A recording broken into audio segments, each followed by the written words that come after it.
If you're convinced that YouTube just randomly decides which videos go viral and which ones die at 200 views, that mindset is probably the exact reason why a channel feels stuck right now. YouTube isn't spinning a wheel, it is not secretly protecting big creators, and it's not personally offended by your niche. What it is doing is running a very precise system that only rewards content it fully understands. The wild part, your ideal viewers are already on YouTube today. They are watching videos in your niche, typing in search queries you could answer, and binge watching content you're fully capable of making. The real problem usually is not that YouTube refuses to show them your stuff. The problem is that YouTube hasn't clearly figured out who your content is actually meant for. Until it does, even your best work stays buried under everyone else's.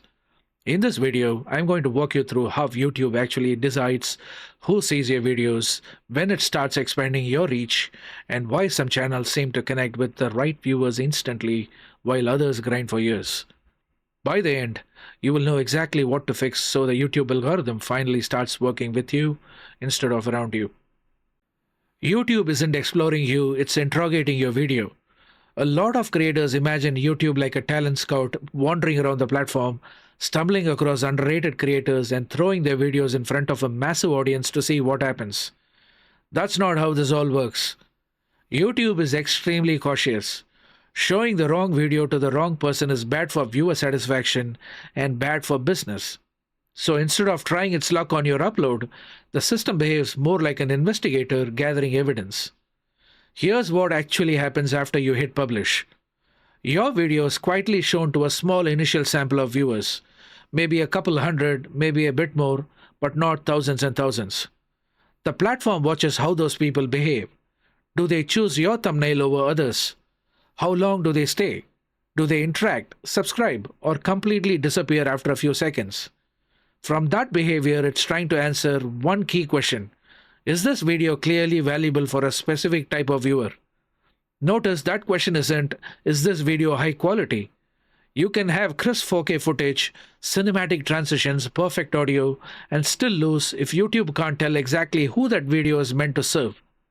A brilliant step-by-step tutorial on advanced email marketing is totally useless to someone looking for vegan recipes or home workout routines. So when creators say, but my video is good, they are usually missing the bigger point. On YouTube, good without context doesn't mean much. What matters is good for whom. YouTube doesn't see individuals, it sees behavior groups. Let's say 200 people watch your video about building a YouTube channel from scratch. The system isn't just taking a counter and saying, nice, 200 views. It's analyzing what those 200 people have in common. For example, it might detect that they also watch content about content strategy, creator mindset, and online business. They regularly ignore gaming and reaction videos. They are comfortable with the 8 to 15 minute videos and often watch them at faster speeds. They leave thoughtful comments on videos about growth and marketing. Those patterns from what you can think of as a behavior group or a cluster. Once YouTube sees that your video consistently performs well with one of those clusters, it starts confidently recommending that video to a much larger portion of that same group. That's how some uploads suddenly jump from a couple of hundred views to tens of thousands. The system finally knows which bucket you belong to. It's not magic, it's not blessings, it's recognition.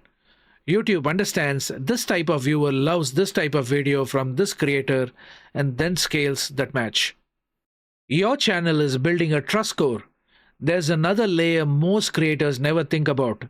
YouTube isn't just evaluating each video in isolation, it's quietly building a kind of a trust profile around your channel as a whole.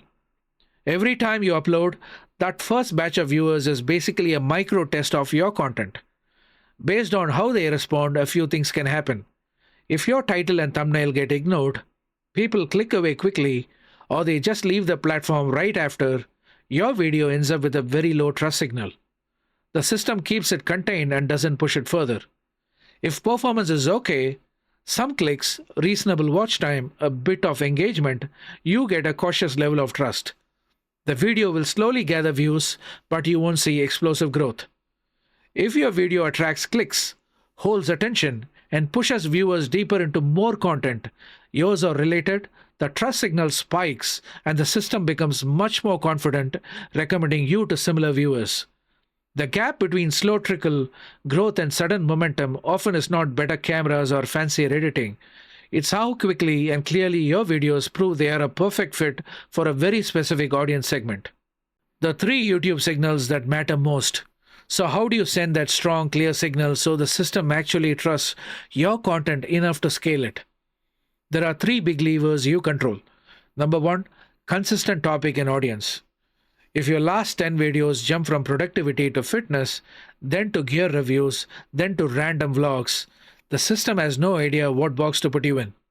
To a human, that might look versatile, to the algorithm, it looks confusing.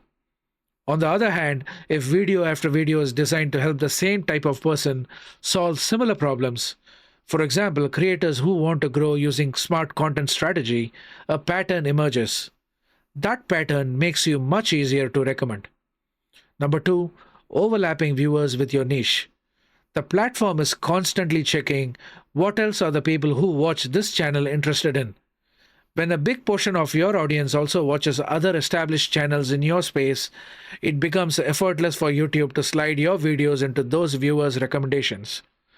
But that only happens when your channel identity is clear enough that those overlaps naturally form. Number three, stronger retention than your neighbors. You don't need people to watch every single second. What really matters is how your retention compares to other videos of similar length and topic. If most 12-minute tutorials in your niche hold viewers for around 40% and yours regularly sit around 55 to 60%, you're sending a loud message. Viewers in this niche stay here longer than usual. That's the kind of data that unlocks more impressions and more aggressive recommendations. The silent reset that keeps you stuck. There's one painful habit that keeps a lot of creators permanently in small channel mode. Constantly jumping to unrelated topics and expecting momentum to carry over. Every time you upload something that doesn't fit the audience and topic pattern you have been building, YouTube has to relearn who you are.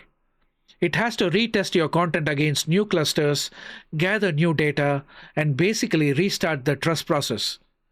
If you repeat that over months or years, trending topic here, random experiment there, you never give the system a stable enough signal to really back you. From your perspective, it feels like you're experimenting and trying everything. From the system's perspective, you're unpredictable. And unpredictable channels rarely get pushed hard. The mindset shift that unlocks growth. Here's the reframe I want you to keep in your head. You're not building an audience entirely from scratch.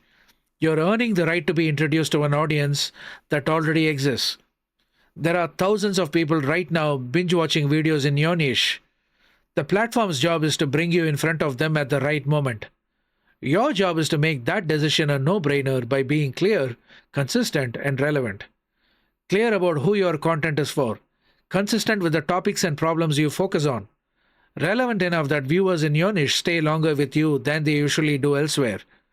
So ask yourself, if a brand new viewer lands on your channel page for the first time, could they understand within a few seconds what you're about and who you help?